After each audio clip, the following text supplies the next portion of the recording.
పవన్ కళ్యాణ్ గారు అటవీ శాఖ మంత్రి. పెద్ద ఎత్తున అడవులు నాశనం అయిపోతూ ఉంటే ఎలా చూస్తూ ఊరుకుంటారు? అడవులు నాశనం అవటం అనేది ఆదివాసులకే కాదు.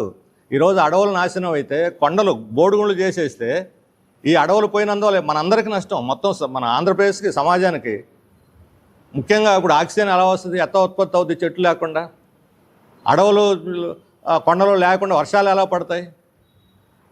కరువు కాటకాలతో అల్లాడిపోమా రాష్ట్రం? ఇప్పటికే కరువు ఎల్నినోతో సస్తున్నాం. ఈ అడవులు కూడా నాశనం అయిపోతే ఇక కరువు కాటకాలతో అల్లాడిపోద్ది రాష్ట్రం. నదులు ఎండిపోతాయి, అక్కడి నుంచి జీవజలం రావాలి. ఆ జీవజలం అంతా అక్కడే పంపుడు స్టోరేజీలకి, ఈ మైనింగ్ వాళ్ళకి సరిపోతాయి, ఇంకెక్కడ వస్తుంది? అందుకని ఆదివాసీ ఏజెన్సీ సమస్య అనేది ఆదివాసుల సమస్య కాదు, అది రాష్ట్ర ప్రజలందరూ ఉమ్మడి సమస్య. 170ని పరిరక్షించి అక్కడ అడవులు పర్వతాలు నిలబడితేనే మిగతా రాష్ట్రం అంతా కూడా పచ్చగా ఉంటుంది, లేకపోతే రాష్ట్రం కూడా ఎడారిగా మారిపోయే ప్రమాదం ఉంది. అందుకని కార్పొరేట్ కంపెనీలకి మైనింగ్ తవ్వటానికి కానీ, లేదా పంపుడు స్టోరేజ్ ప్రాజెక్టులకు కానీ ఎట్టి పరిస్థితుల్లో అక్కడ ఇవ్వటానికి వీల్లేదు. సంధ్యారాణి గిరిజన శాఖ మంత్రి చెబుతున్నది 170ని మేము పరిరక్షిస్తామని. 170ని పరిరక్షిస్తామని నిజాయితీతో ఆ మాట అనుంటే ఇమీడియట్గా వాళ్ళు చేయాల్సిన పని ఏంటంటే సుప్రీంకోర్టులో పిటిషన్ వేయాలి, కౌంటర్ పిటిషన్ వేయాలి. సుప్రీంకోర్టులో కౌంటర్ పిటిషన్ వేయకుండా ఇక్కడ ఎన్ని మాటలు చేస్తే ఉపయోగం ఏంటి? రాష్ట్ర ప్రభుత్వానికి చిత్తశుద్ధి ఉందా లేదా? ఆదివాసీల హక్కులు పరిరక్షించాలని పవన్ కళ్యాణ్ గారు కూడా సమాధానం చెప్పాలి. అక్కడ పర్యావరణం దెబ్బతింటుంటే ఆయన మంత్రి దానికి, అక్కడ అడవులు నాశనం అయిపోతుంటే ఆయన మంత్రి దానికి.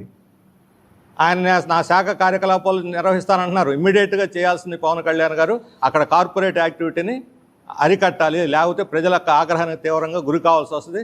యువత చాలా పెద్ద ఎత్తున కదులుతున్నారు, దీనికి ప్రభుత్వం పరిగణలోకి తీసుకోవాలి, లేకపోతే దాని దుష్పరిణామాలని ప్రభుత్వం భరించాల్సి ఉంటుందని చెప్పి మేము హెచ్చరిస్తున్నాం. అలాగే అనకాపల్లి జిల్లాలో మిట్టల్, విశాఖ ఉక్కును నాశనం చేయడానికి మిట్టలను తీర్చాడు పెట్టారు. మిట్టల కోసం గ్రామాలను ఖాళీ చేయించారు. చుట్టూ ఫెన్సింగ్, ప్రతి గ్రామానికి చుట్టూ ఆనుకొని ఫెన్సింగ్ వేసేసారు మిట్టలు. ఇక వాళ్ళకి పోయే దారులు లేవు, చేసుకోవటానికి వ్యవసాయ పనులు ఉండవు, ఉపాధి పని లేదు, వాళ్ళకి శ్మశాన వాటికి లేదు, ఎక్కడికో వెళ్ళిపోవాలి, గట్టు మీద గనుమ మీద హైవేకి వెళ్ళిపోవాలి ఏదైనా పని దొరికితే. మరి ఎట్లా బతుకుతారు? వీళ్ళకి పునరావాసం కల్పిస్తున్నామని అక్కడ నక్కపల్లి దగ్గర ఒక ల్యాండ్ కేటాయించారు, ఇక్కడేమో ఖాళీ చేయించారు. రాత్రి ఇళ్ళు కూడగొట్టేసి అప్పలరాజుని రైతు సంఘ నాయకుడిని పీడీ యాక్ట్ కింద పెట్టి జైల్లో పెట్టి అందరినీ భయభ్రాంతులు గురి చేసి రాత్రి కూలగొట్టిచ్చేశారు. వాళ్ళని మిట్టల కోసం కూలగొట్టడానికే అప్పలరాజుని ఆ రోజు జైల్లో పెట్టారు. ఈరోజు వాళ్ళకి ఆ రోజు కూలగొట్టి అరిచేతుల వైకుంఠం చూపెట్టారు. మీకు ఇల్లు కట్టిస్తాము, ఉద్యోగం ఇస్తాము, సగం ధరకే ఇనుము, ఐరను, ఇసుక అంతా ఇస్తాము, అన్ని సౌకర్యాలు ఉన్నాయి, రాండి అని చెప్పి నేను తీసుకెళ్ళారు. ఇప్పుడు ఆ కాలనీకి పోతే, నేను కాలనీ చూశాను, R&R కాలనీ, ఆ కాలనీలో ఏ సౌకర్యం లేదు. పాములు తిరుగుతున్నాయి, తేళ్లు తిరుగుతుంటాయి, అక్కడ విద్యుత్ లైట్లు లేవు, వాళ్ళకి సరైన మంచినీళ్ళు లేవు, అక్కడ ఏ సౌకర్యాలు లేవు. ఇల్లు కట్టుకోవటానికి 9 లక్షలు ఇచ్చారు, 25 లక్షలు లేని ఇల్లు కావటం లేదు. వాళ్ళు అక్కడ ఉన్న ఇల్లు కూలగొట్టారు, 4-5 లక్షలు చేతిలో పెట్టారు. ఇక్కడ 9 లక్షలు 13 లక్షలకి ఇల్లు ఎక్కడ అవుద్ది? అక్కడ వాళ్ళకి 5 సెంట్లు మాత్రం ఇచ్చి మీ చావు మీరు చావండి అని చెబుతున్నారు. వాళ్ళు చెప్పిన మాట. ఈరోజు ఉపాధి గురించి అడిగితే మాకు తెలియదు, ఇల్లు గురించి అడిగితే మాకు తెలియదు, డ్రైనేజ్ గురించి అడిగితే మాకు తెలియదు, మంచినీళ్ళ గురించి అడిగితే మాకు తెలియదు, ఏదన్నా అడగనండి మాకు తెలియదు, వేరే డిపార్ట్మెంట్. అంటే పునరావాసం కల్పించేటువంటి నిర్వాసితులకు అవసరమైన సౌకర్యాలకి ఒక లైజాన్ ఆఫీసర్ కూడా లేడు అక్కడ. ఇదేనా మీరు అభివృద్ధి? మిట్టలు వస్తే నెత్తి మీద పెట్టుకొని చూసుకుంటాం, మిమ్మల్ని అభివృద్ధి చేస్తామని చెప్పినటువంటి వాగ్దానం ఈరోజు సజీవమైన సాక్ష్యంగా ఉంది మన R&R కాలనీ నక్కపల్లి పక్కన. ఎవరైనా ముఖ్యమంత్రి గారు సందర్శిస్తే తెలుస్తుంది. కలెక్టర్ గారు వెళ్ళారు, అక్కడ కమ్యూనిటీ హాల్ కట్టారా లేదా, లేకపోతే అంగన్వాడీ కట్టారా లేదా చూసుకొని వెళ్ళిపోయారు. అక్కడ ఉండే ప్రజల బాధలు పట్టించుకొని వాళ్ళు వినే పరిస్థితి కూడా లేరు. అందుకని తక్షణం మన హోంమంత్రి అనిత నియోజకవర్గం అది, అనిత గారే కానీ ముఖ్యమంత్రి కానీ సందర్శించి ఆ ప్రజల కష్టాలు తీర్చి, మేము ఇంతకు ముందున్న కన్నా మా బతుకు ఇంకా బాగుంది అనుకుంటే ఆడ మిట్టలు వచ్చింది ఫ్యాక్టరీ, మాకు మేలు జరిగింది. ఇప్పుడు అక్కడ పని వాళ్ళకు ఉపాధి కూడా కోల్పోయిన వాళ్ళని ఎలా, వాళ్ళకి రేషన్ లేదు, ఏమీ లేదు, అసలు అది ఒక ఊరు లేదు, వల్లకాళ్ళలాగా ఉంది. ఇదే పునరావాసం కల్పించేటువంటి తీరు అని చెప్పి అడుగుతా ఉన్నాం. అందుకని మిట్టల కోసం కార్పొరేట్ కంపెనీల ప్రయోజనాల కోసం అటు విశాఖ ఉక్కుని బలి చేసి ఇటు నిర్వాసిత ప్రజల్ని బలి చేసి ఆయనకు లాభాలు కట్టబెట్టడానికి ప్రభుత్వం లొంగిపోతే మాత్రం నిర్వాసితుల ఆగ్రహానికి అక్కడ గురి కావాల్సి ఉంటుంది. అలాగే మనకు రాయలసీమలో అక్కడ పెద్ద ఎత్తున సోలార్ ప్రాజెక్టు పేరుతో భూములు తీసుకుంటున్నారు. మొదటి రైతులు అనుకున్నారు మా పంట వేస్తే ఒక 5,000 6,000 వస్తుంది, ఇప్పుడు 30,000 ఇస్తామంటున్నారు కదా, మంచిదే అనుకొని కొంతమంది మొగ్గు చూపారు. ఇప్పుడు ఎవరైతే ఆ రోజు మొగ్గు చూపి మేము ఇస్తాం భూములు అని చెప్పి ముందుకు వచ్చారో వాళ్ళే ఇప్పుడు ఎదురు తిరుగుతున్నారు. కారణం ఏంటి? ప్రధానమైనటువంటి కారణం వాళ్ళ భూమికి భద్రత పోయింది. ఇప్పుడు వాళ్ళ అగ్రిమెంట్ చదివితే ఒక ప్రైవేట్ కంపెనీ వాళ్ళతో అగ్రిమెంట్ చేసుకున్న రైతులతోటి ప్రభుత్వం యొక్క కౌంటర్ గ్యారెంటీ లేదు. ఆ భూమిని బ్యాంకులో తాకట్టు పెట్టి లోన్ తీసుకుంటారట. చాలా విచిత్రం ఏంటంటే కష్టపడి పనిచేసి మన కౌలు రైతులు ఉన్నారు. కౌలు రైతులకి కౌలు చేసిన ఆ భూమికి లోన్ ఇవ్వమంటే బ్యాంకు వాళ్ళు లోన్ ఇవ్వరు. గుర్తింపు కార్డు ఇవ్వమంటే గవర్నమెంట్ గుర్తింపు కార్డు ఇవ్వదు, వాళ్ళకి పరిహారం చెల్లించరు.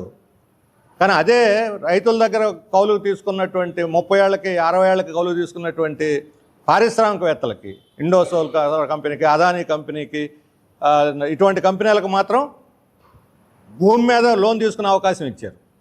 ఆ లోన్ తీర్చకపోతే రేపు పొద్దున రైతుకి ఏదైనా కష్టం వస్తే రైతు ఎక్కడ పోవాలట? బొంబాయి కోర్టుకి వెళ్ళాలట. బొంబాయి కోర్టుకి రైతు పోతాడు? ఎవడన్నా సాధ్యం అవుద్దా? లోకల్ కోర్టులో వ్యాజ్యం వేస్తే కుదరదు.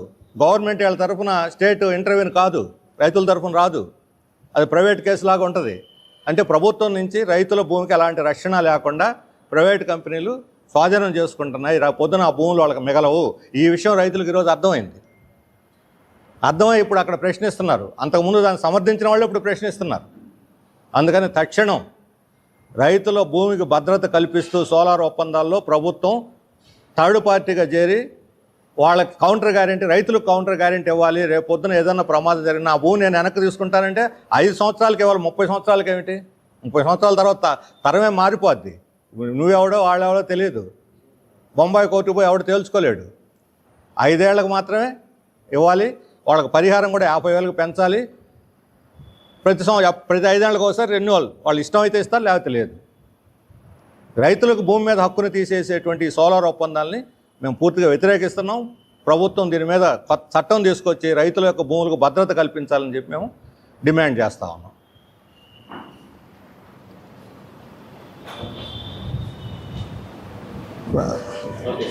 అలాగే గుంటూరులో ఒక విషయం, అది గుంటూరులో తెలుగుదేశం పార్టీ ఎమ్మెల్యేకి ముఖ్య అనుచరులుగా ఉన్నటువంటి వారు ఒక మహిళని వ్యవస్థను చేసి వాళ్ళ కుటుంబ సభ్యులు కొంతమందిని ప్రోద్బలపరిచి మహిళని వ్యవస్థను చేసిన దారుణమైనటువంటి ఘటన ఈరోజు రాష్ట్రం అంతా కూడా చర్చ సాగుతున్నది. ఇది తెలుగుదేశం ఎమ్మెల్యే ఉన్నటువంటి వాళ్ళ అనుచరులు చేయటం. ఆమె కూడా ఒప్పుకుంది మా వాళ్ళని, వాళ్ళ పార్టీ నుంచి సస్పెండ్ చేసామంటున్నారు. పార్టీని సస్పెండ్ చేయడం చర్య కాదు, అది మీ పార్టీ వ్యవహారం. కానీ ఇది ప్రజల వ్యవహారం. ఒక మహిళను వ్యవస్థను చేయటం అనేది అవమానకరమైంది, చట్టరీత్యా నేరం. దాని మీద ఏంటి ఊరికనే ఒక కేసు పెట్టాం అంటే సరిపోద్దా? అందుకని ప్రభుత్వం యొక్క స్పందన సంతృప్తికరంగా లేదు. ఇలాంటి దారుణాలు ఒడగట్టినటువంటి వాళ్ళని కఠినంగా శిక్షించాలి. మేము ముఖ్యమంత్రి గారు మేము వాళ్ళని ఉపేక్షించం అని చెప్పి ఉపయోగం ఏంటి? ఎంతమందిని మీరు చర్య తీసుకున్నారు? ఒక యూట్యూబరు ఏదో ప్రభుత్వాన్ని విమర్శించారని వెంటాడి వేధిస్తున్నారు కదా. ఆ కేసు ఈ కేసు అది ఇదని వేధిస్తున్నారు. మహిళలను వ్యవస్థను చేసినటువంటి వాళ్ళ మీద మాత్రం ఎలాంటి చర్యలు ఉండవా? ఎలాంటి కేసులు ఉండవా? ఏం దారుణం! ఇంతకుముందు ఏలూరు ఎంపీ ఉన్నాడు, డ్రగ్ కేసులో దొరికాడు, పార్టీని సస్పెండ్ చేస్తున్నారు. అన్ని రకాలుగా ఆయన అనుభవిస్తున్నాడు. పార్టీలు ఎంపీగా ఉన్నాడు, పార్టీ నాయకుడిగానే ఉన్నాడు, ఎవరిని సస్పెండ్ చేసాం, పార్టీకి దూరంగా ఉండండి. ఏమిటి నాటకాలు? ఇప్పుడు ఈరోజు తెలుగుదేశంలోనే డ్రగ్గు పుచ్చుకున్న వాళ్ళు, మహిళలను వ్యవస్థను చేసేవాళ్ళు, ఆడపిల్లల్ని అవమానపరిచేవాళ్ళు, ఈ రకమైనటువంటి వాళ్ళు బయలుదేరుతుంటే ప్రజాప్రతినిధులే, ఎమ్మెల్యేలు ఎంపీలే వాటిని ప్రోత్సహిస్తూ ఉంటే తెలుగుదేశం వాటి పట్ల ఉదారంగా ఉంటుంది. ప్రజా ఉద్యమాలు చేసేవాళ్ళు, ప్రశ్నించేటువంటి వాళ్ళని మాత్రం కఠినంగా అణిచేస్తాం, బెదిరిస్తారా? వాళ్ళకి నోటీసులు ఇస్తారా? జైల్లో పెట్టి రిమాండ్కు పంపుతారా? ఇలాంటి పక్షపాతమైనటువంటి రాజకీయ వైఖరితోటి, నిరంకుశ వైఖరితోటి తెలుగుదేశం ఎల్లకాలం పరిపాలన సాగించలేదు. ప్రజాస్వామ్యబద్ధంగా వ్యవహరిస్తేనే తెలుగుదేశం పరిపాలన సజావుగా సాగుతుంది. మేము ప్రజాస్వామ్య పరిరక్షణకే వచ్చాము అధికారంలోకి అని చెప్పుకున్న తెలుగుదేశం ఈరోజు ప్రజాస్వామ్యాన్ని పరిహసించి దాన్ని వస్త్రాభరణం చేస్తుంటే ప్రజాస్వామ్యాన్ని వ్యవస్థను చేసి బహిరంగ తిరుపుతూ ఉంటే ఏ రకంగా ప్రజలు సహిస్తారని అడుగుతున్నాం. అందుకని మాటలు కాదు కావాల్సిన చేతల్లో వాళ్ళు వీళ్ళు కాదు, మీ పార్టీ వాళ్ళ పట్ల మీరు మరింత కఠినంగా ఉంటేనే ప్రజలకు మంచి సందేశం వెళ్ళుద్ది. ఆ రకంగా కఠినమైన చర్యలు తీసుకోవాలని చెప్పి